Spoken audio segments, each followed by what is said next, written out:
Ellie Harper was having one of those mornings where everything felt like it was teetering on the edge of disaster.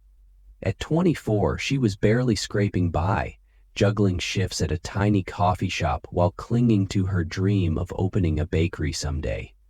Today, though, she was late for a side gig, serving drinks at some fancy fashion event downtown. She'd overslept after a late night perfecting her lemon loaf recipe, and now she was half running, half stumbling through the busy streets, her beat-up sneakers slapping the pavement. She didn't notice the cyclist until it was too late. A blur of spandex and wheels clipped her elbow, and she heard the faint pop of a button snapping off her shirt. She froze, glancing down. Sure enough, the top button near her chest was gone, leaving a gap that threatened to spill her secrets to the world. "Oh, come on," she muttered, clutching the fabric. She didn't have time to go home, but she couldn't show up looking like this either. Spotting a sleek storefront with a massive glass window, Ellie darted over. The reflection was crystal clear, perfect for a quick fix. She rummaged in her bag, pulled out a tiny sewing kit she always carried, a habit from her thrift store wardrobe days, and got to work. Threading the needle, she angled herself awkwardly, trying to stitch the gap shut while muttering, "If I lose this gig, I'm eating ramen for a month." Her hands shook a little, and she dropped her earring in the process, a cheap silver hoop that clattered onto the sidewalk. She cursed under her breath, too focused to pick it up. Inside the store, Julian Carter watched her through the glass. At 32, he was the CEO of Carter Luxe, a high-end fashion brand known for its bold designs. He'd stopped by to check on a new display, but now his attention was locked on this flustered girl outside. She was a mess in the best way, brown hair slipping from a messy bun, her tongue poking out as she concentrated on her shirt.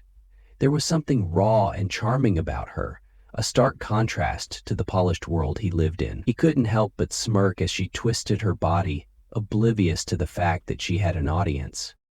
When her earring hit the ground, Julian acted on impulse. He stepped outside, the bell above the door jingling softly, and bent to pick it up. Ellie's head snapped up mid-stitch, her needle still dangling from the thread. Their eyes met, hers wide with panic, his calm and faintly amused. "Lost something?" he asked, holding out the hoop. His voice was smooth, like he was used to people hanging on his every word. Ellie's face turned beet red. Yeah, thanks," she stammered, snatching it from him. Up close, he was stupidly good-looking. Sharp jaw, dark hair, and a suit that probably cost more than her rent. She shoved the earring into her pocket, mumbled another thanks, and bolted down the street, her half-sewn shirt flapping slightly. Julian watched her go, the corner of his mouth twitching upward. He didn't know her name, but he had a feeling this wasn't the last he'd see of her. Ellie made it to the fashion event with seconds to spare, her heart still pounding from the shirt fiasco and that random guy with the earring. The venue was a whirlwind of glitz, models strutting in outfits she'd never dream of affording, guests sipping champagne like it was water, and her, in her patched-up shirt, balancing a tray of drinks. She'd taken this gig for the extra cash, but now she felt like a fish out of water, praying she wouldn't trip over her own feet. Things were going fine until they weren't. Halfway through the evening, she turned too fast, and a glass of sparkling water tipped right onto a woman in a dress that screamed money. The lady gasped, her voice sharp enough to cut glass. "Are you kidding me? Do you know how much this costs?" Ellie's stomach dropped. "I'm so sorry, she started, fumbling for napkins, but the crowd was already turning to stare. Her hands shook as she dabbed at the stain, making it worse. Then a voice cut through the chaos. "It's fine, she's with me." Ellie looked up, and there he was, the guy from the storefront stepping forward like he owned the place. Which, apparently, he kind of did. Julian Carter moved with a quiet confidence, his suit pristine, his expression unruffled. He handed the woman a business card, murmuring something about dry cleaning, then turned to Ellie. "You're my assistant tonight. Come with me." Before she could process it, he guided her toward the back, away from the gawking eyes. Backstage, Ellie clutched her tray like a lifeline. "I'm not your assistant," she blurted, her voice a mix of gratitude and confusion. Julian raised an eyebrow, leaning against a table stacked with fabric swatches. "You are now, unless you'd rather explain that spill to the event manager." He had a point. She swallowed hard.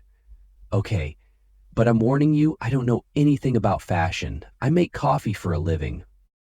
He smirked. "You'll manage.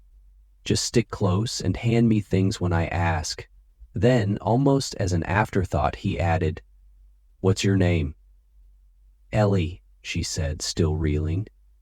"Ellie Harper." He nodded, like he was filing it away. "Julian Carter. Let's get through this." The next hour was a blur. Ellie trailed him as he worked the room, charming investors and designers alike. She handed him pens, a tablet, even a glass of water when he coughed mid-sentence, all while trying not to look as out of place as she felt.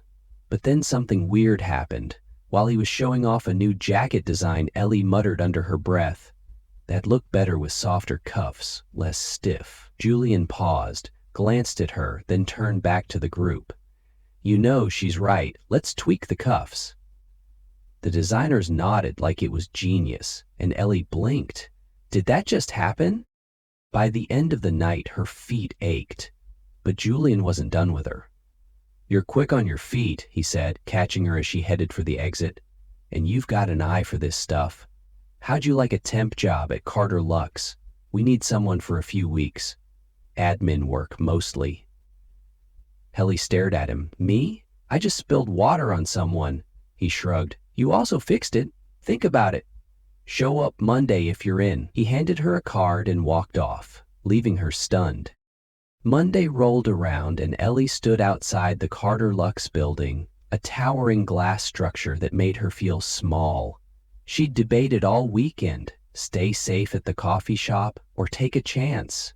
The bakery dream nudged her forward. She smoothed her thrift store skirt, took a breath, and walked in. The receptionist waved her up to the 10th floor, where Julian was waiting, sleeves rolled up, buried in sketches. "You came?" he said, not looking surprised. "Couldn't say no to the paycheck," she replied, half joking. He grinned. "Good. Let's see what you've got." The first week was chaos. Ellie sorted files, answered phones, and tried not to knock over anything expensive. Julian was everywhere, checking designs, meeting suppliers, barking orders, but he kept pulling her into things. "Ellie, what do you think of this color?" he'd ask, holding up a swatch. She'd hesitate, then say, "Too muted, needs more pop." He'd nod, and she'd wonder why he even cared what she thought, but he did. A lot. One afternoon, she tripped over a box of buttons, sending them skittering across the floor. Julian laughed, a real, unguarded laugh, as he helped her pick them up. "You're a walking disaster, you know that?" he teased. She smirked, brushing hair from her face. "Yeah, but I'm your disaster now." Their hands brushed as they reached for the same button, and for a split second, the air felt different. He cleared his throat, stood up. "Keep that energy. It's growing on me." By Friday, Ellie was exhausted but hooked. She'd never imagined herself in a world of silk and sequins, yet here she was, holding her own. Julian caught her at the elevator as she left. "You're doing better than you think," he said, his tone softer than usual. "Stick around." She met his eyes, dark, steady, and felt a flutter she couldn't explain. "Maybe I will," she said, stepping inside. As the doors closed, she leaned against the wall, wondering what she'd just gotten herself into. Ellie wasn't sure when it happened, when the job stopped feeling like a fluke and started feeling like something she could actually do. By her second week at Carter Luxe, she'd settled into a rhythm. She still fumbled sometimes, like when she mixed up fabric samples for a client call, but Julian never made a big deal out of it. He'd just fix it with a quick word and move on, like he trusted she'd figure it out eventually, and weirdly, she was starting to. The real shift came one late Thursday night. The team was scrambling to finish a pitch for a huge spring collection launch, and Ellie got roped into staying past sunset. The office was a ghost town. Empty desks, flickering lights, the hum of the AC. She sat across from Julian at a conference table littered with sketches and coffee cups, her eyes burning from staring at numbers too long. "This is insane," she said, rubbing her temples. "How do you not lose your mind doing this every day?" Julian leaned back in his chair, loosening his tie. "You get used to it, or you fake it till you do." He looked tired, but there was a spark in his eyes, like he thrived on the chaos. He tossed a takeout menu her way. "Pick something. We're not surviving this on willpower alone." She flipped through it, landing on pizza. "Pepperoni and extra cheese?" He nodded. Done. 20 minutes later, they were eating straight from the box, grease staining their fingers. It was the most relaxed she'd ever seen him. No suit jacket, sleeves rolled up, laughing at her story about the time she accidentally baked a cake with salt instead of sugar. "How'd that go over?" he asked, wiping his mouth. "My roommate gagged and still hasn't forgiven me," she said, grinning. He chuckled, and she noticed how his whole face softened when he did. It hit her then. He wasn't just the polished CEO she'd met. There was a guy under there, one she was starting to like. The late nights became a thing. They'd work on the pitch, tossing ideas back and forth, and Ellie found herself speaking up more. One time, she suggested swapping a stiff belt for a flowy sash on a dress design. Julian sketched it out right there, his pencil flying. "Like this?" he asked, showing her. She nodded. "Yeah, it's less uptight, more alive." He stared at it for a second, then smiled. "You're good at this, Ellie, really good." The pitch day arrived, and Ellie was a wreck. She wasn't even supposed to talk, just hand out folders. But when she tripped over a cord and sent papers flying in front of the investors, she panicked. Sorry, she stammered, scrambling to pick them up. The room went quiet, and she could feel every eye on her. Then, on impulse, she stood up, clutching the mess, and said, "Well, if we're gonna shake things up, might as well start with me, right? Anyway, that sash idea, it's about making the line feel fresh, not just fancy." She held her breath, expecting laughter or a firing. Instead, a few investors chuckled, and one, a stern-looking woman in pearls, nodded. "I like that. Fresh is what we need." Julian stepped in smoothly, taking over, but not before shooting Ellie a look that said nice save. Later, as the room emptied, he walked over. "You just winged it in front of $1 million crowd. Gutsy." She shrugged, cheeks hot. "I figured I was already screwed, so why not?" He laughed. "They loved it. I'm putting your name on that sash credit." After that, things shifted. Work stayed hectic, but outside the office, they started finding excuses to hang out. One Saturday, he texted her, "Coffee? I owe you for the pizza." She met him at a little place near the park, and they ended up walking the trails, leaves crunching underfoot. She told him about her bakery dream, how she'd sketch recipes in her tiny apartment, hoping one day she'd have a counter of her own. "What's your favorite to make?" he asked, hands in his pockets. "Lemon loaf," she said. "It's simple, but it's home to me." He smiled. "You'll get there. I can see it." He opened up too, which surprised her. Over a second coffee, he talked about growing up with nothing, his mom working double shifts, him sketching clothes in notebooks because they couldn't afford new ones.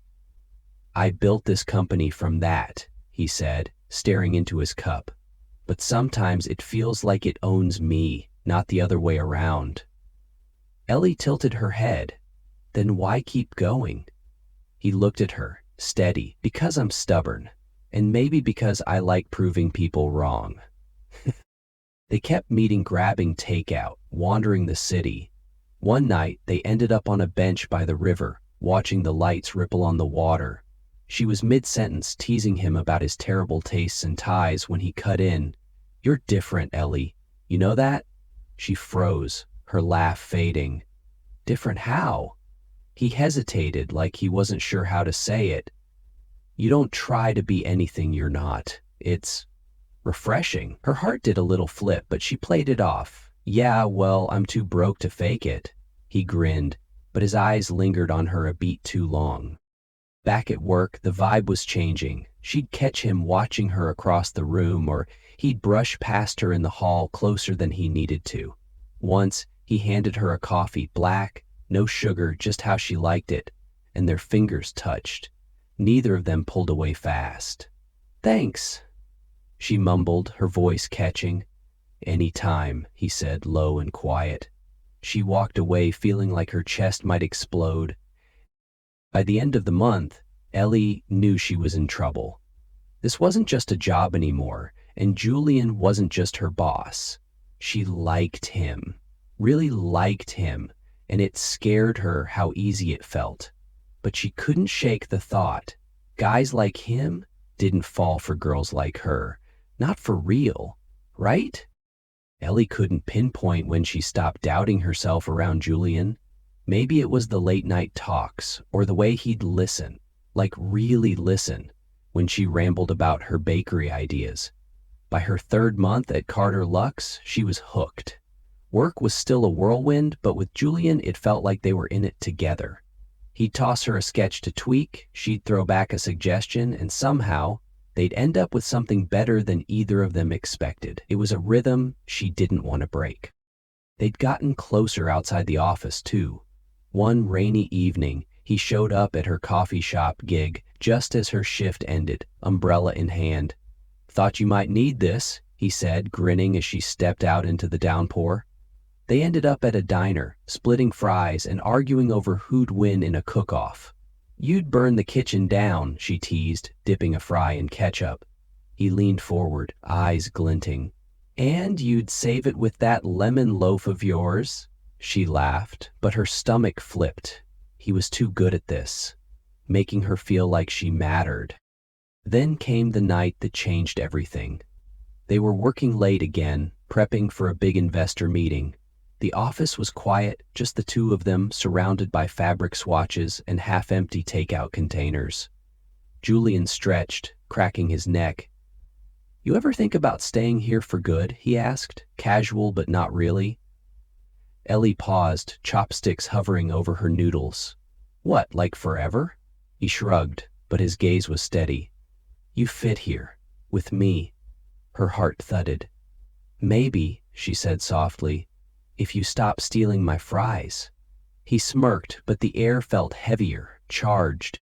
The next day she was floating, replaying his words, wondering if she'd imagined the way he'd looked at her. She was grabbing coffee from the break room when she overheard it.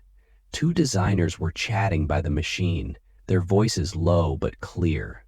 "You hear about Julian's bet?" one said, stirring sugar into his cup.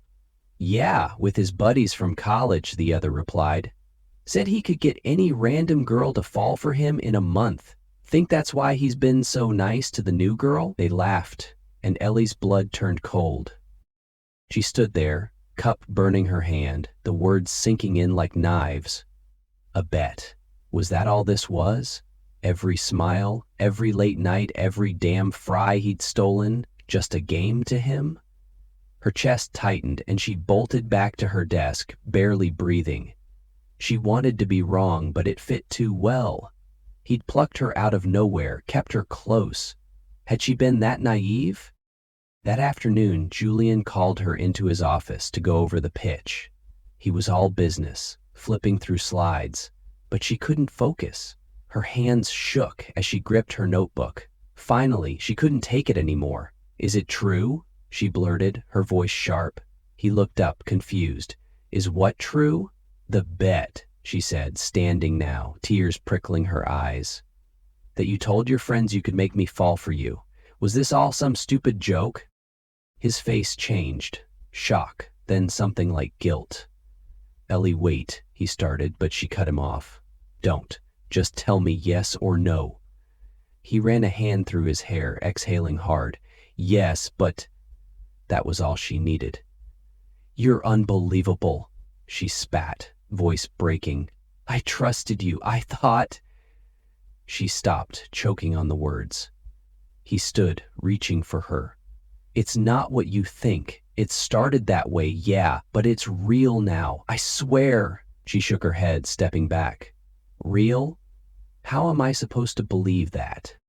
Tears spilled over as she grabbed her bag. "I'm done," she said, her voice raw. "I quit." He called after her, but she was already out the door, storming through the lobby, past the glass walls she'd once felt so small in. The street air hit her like a slap and she kept walking, wiping her face with her sleeve. She'd been an idiot, falling for him, thinking he saw her. It was all a lie, and she hated how much it hurt. Back at her apartment, she curled up on her lumpy couch, staring at the ceiling. Her phone buzzed. Texts from Julian, calls she ignored.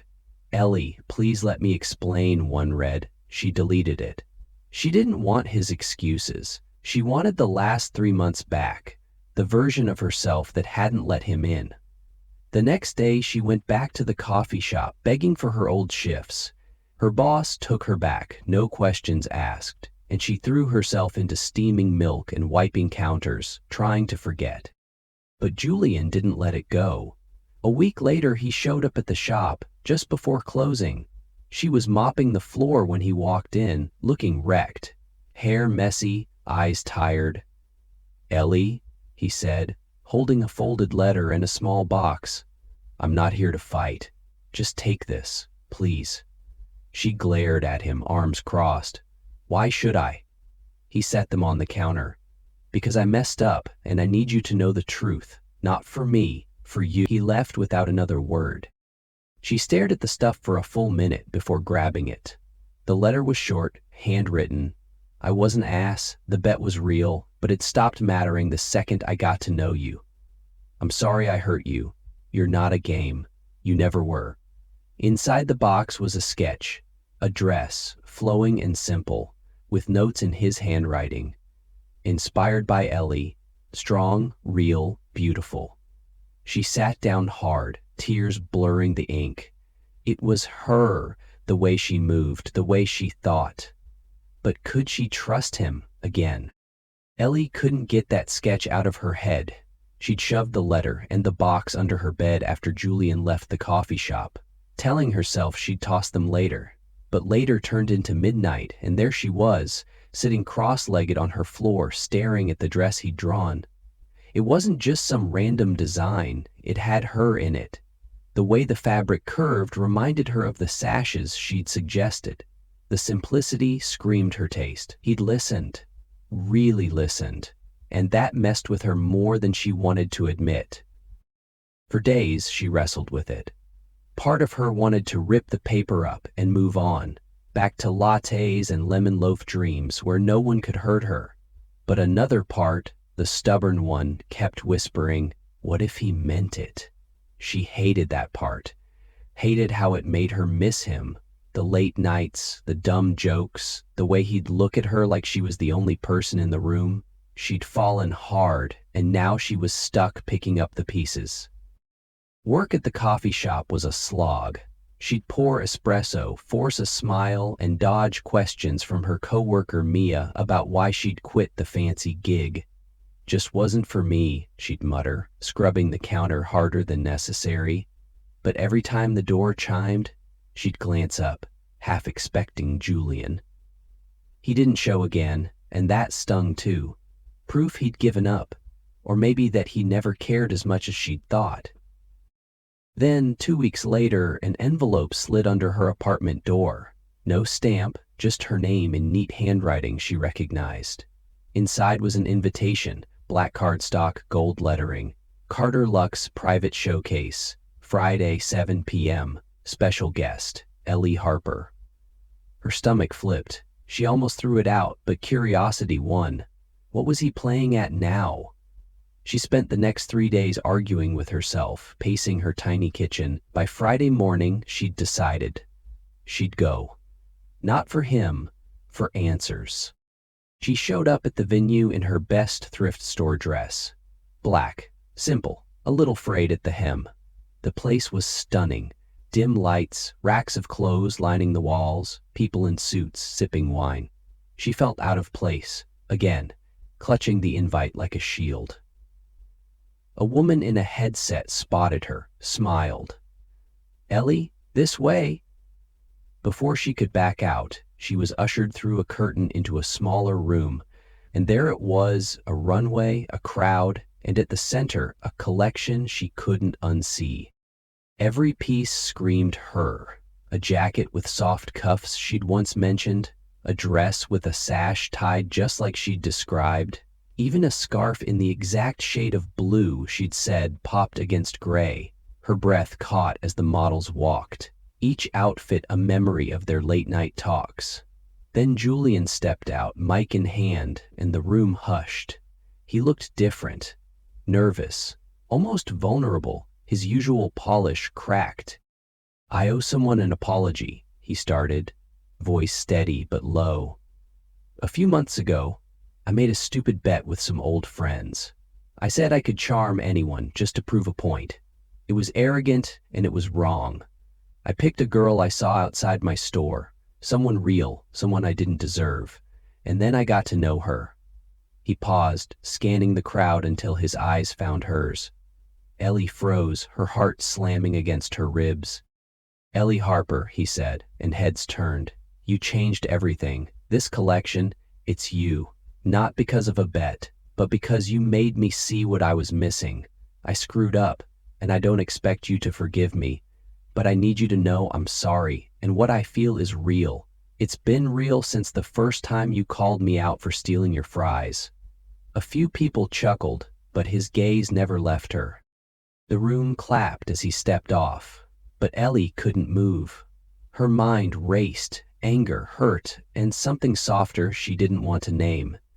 He walked toward her, slow, like he was giving her space to run. "You didn't have to do this," she said when he reached her, her voice tight.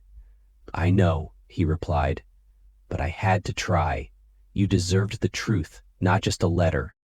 She crossed her arms, looking at the floor. "You humiliated me, Julian. Made me feel like a pawn." He nodded, jaw tight. "I did, and I hate myself for it. But I'm not that guy anymore, not with you. I stopped caring about the bet the second you walked into my office. I kept you around because I couldn't let you go." His voice cracked just a little. "I still can't." Ellie looked up, searching his face. He wasn't begging, wasn't pushing, just standing there, raw and honest. She thought about the sketch, the nights they'd laughed, the way he'd seen her when no one else had. "I don't know if I can trust you," she said finally, her throat tight. "Not yet." He exhaled, like he'd been holding his breath. "That's fair. I'll wait, however long it takes." She didn't say anything else, just turned and left, the crowd parting around her. Back home, she sat on her couch, the invite crumpled in her hand. She wanted to hate him, but she couldn't, not fully. The next day, she went back to the coffee shop, but something had shifted. She kept seeing that collection in her mind, her ideas, her voice, woven into every stitch. He'd put her on that stage, not as a prize, but as a person. A week later, she texted him, "Meet me, park bench by the river, 6 p.m. He was there when she arrived, sitting with 2 coffees, one black, no sugar.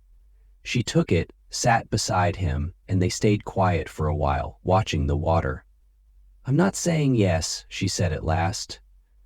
"But I'm not saying no either," he nodded, a small smile breaking through.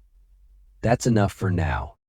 They talked, slow, careful, peeling back the hurt, layer by layer. She told him how small he'd made her feel. He told her how empty he'd been without her. By the time the sun dipped low, she felt lighter, not fixed, but open. "No more bets?" she said, half teasing. "Never," he promised, and she believed him, just a little. Ellie didn't jump back into things with Julian right away. After that night by the river, they took it slow, slower than she'd ever thought possible with someone like him. Coffee turned into walks, walks turned into dinners, but there was no rush, no pressure. It was like they were rebuilding something from scratch, brick by careful brick. She needed to trust him again, and he seemed hell-bent on earning it, one quiet moment at a time. Work was off the table for a while. She stayed at the coffee shop, pouring her energy into perfecting recipes between shifts. Julian didn't push her to come back to Carter Luxe, though he'd drop by sometimes pretending he just wanted a latte. "You're terrible at lying," she'd say, sliding his cup across the counter. He'd grin. "Only when it's you." Those little visits became her favorite part of the day, proof he wasn't going anywhere. Months passed, and the wall she'd built started to crack. One night, over takeout at her place, he noticed her sketchbook. Pages full of bakery plans, doodles of counters and cakes. "This is incredible," he said, flipping through it. She shrugged, embarrassed. "Just dreams." He looked at her, serious. "They don't have to be." That stuck with her more than she let on. By the time a year rolled around, they were solid, real in a way she hadn't expected. He'd changed too, less guarded, more open, like she'd rubbed off on him. They'd laugh about that first day, her sewing her shirt in his window, him watching like a creep. "Worst meet cute ever," she'd tease. "Best one I've had," he'd shoot back, and she couldn't argue. Then came the wedding. It happened on a whim, really. They'd been dating steady for a while when Julian suggested a weekend trip to the coast. "Just us, no chaos," he said. She packed light, thinking it was a break from the city. They ended up at a quiet beach town, staying in a little cottage with salt-stained windows. On the second day, they walked the shore at sunset, barefoot in the sand. He stopped her mid-step, pulling a ring from his pocket. No box, just a simple band with a tiny sapphire. "Marry me, Ellie," he said, voice rough. "Not because I deserve you, but because I can't imagine this without you." She stared at him, the waves crashing soft behind them, and laughed through tears. "Yes, you idiot, yes." They didn't wait, found a local officiant the next morning and said their vows right there on the beach, her in a sundress, him in a linen shirt. No crowd, no fuss, just them. Later at the reception, a picnic with a boombox and cheap wine, he gave her a gift, keys to a storefront. "Your bakery," he said, grinning. "I signed the lease last week." She tackled him into the sand, laughing and crying all at once. A few months after, Ellie stood in that bakery. "Harper's Loaf," the sign read, kneading dough when Julian walked in. She wiped flour off her hands and handed him a box. "Open it," she said, nervous. Inside was a tiny apron, stitched with "Dad" in crooked letters. He froze, then looked at her, eyes wide. "For real?" She nodded, biting her lip. 8 weeks. He pulled her into a hug, spinning her until she yelped, and they stood there, tangled up, the smell of bread and the future filling the air.